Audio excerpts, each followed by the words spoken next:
Andrew Tate, good to have you here. Absolutely. It's a pleasure to be here, Alex. And I think the deplatforming is pretty much the biggest endorsement you can get nowadays. Why would they deplatform you unless you were telling the truth? I think that's the fact behind it all. Well, they started with us. They're moving on to everybody. Where do you see all this going? I mean, what can the people do? What can Trump do? Where do you see it going? Yeah, it's difficult because you have a lot of people who will sell their soul, and they sell their soul to the devil just to keep their platform or just to be promoted. I was saying this earlier with David Knight. If you look at the people within the sports world or people within the liberal Hollywood elite, etc., the people who get to the top are the ones who sell their soul and go furthest down the rabbit hole.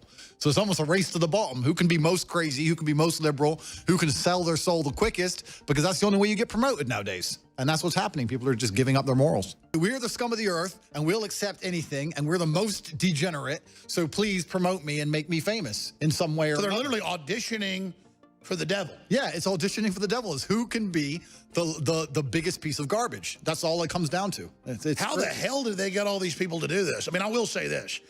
I'm not the best looking guy. You're a good looking guy and tough guy.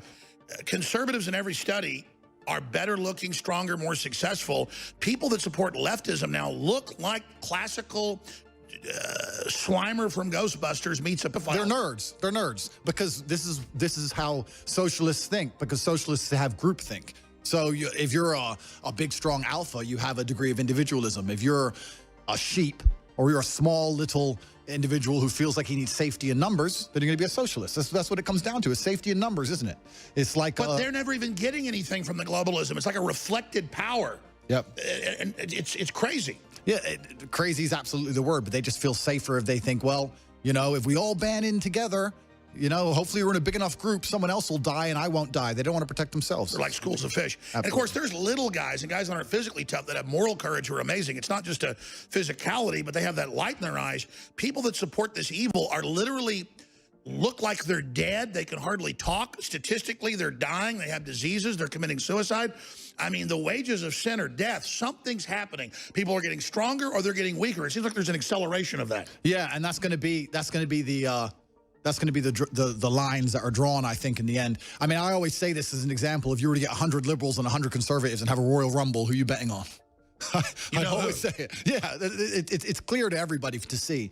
And these liberals are just pushing their agenda of absolute degeneratism. So, well, also there's a subconscious thing with scumbags and psychopaths is they want to get caught, and at a subconscious level. So they're just begging for us to crush them. And really, it's us putting up with this crap that's allowed it. Putting up with it, yeah, and that's an amazing point about getting caught. And I think also another thing they're very, very desperate to do is to try and spread the poison. You see this all the time. Weak people, all they talk about is how unimportant it is to be strong. They want weak people around them. They feel so bad. Mediocrity. Inside. They feel so bad inside. They're desperate to spread that poison to And they get upset if somebody's doing well instead of feeling good about the species. They want everybody to sink. Yep. Misery loves company. Yep. Well, guess what? We ain't going with you.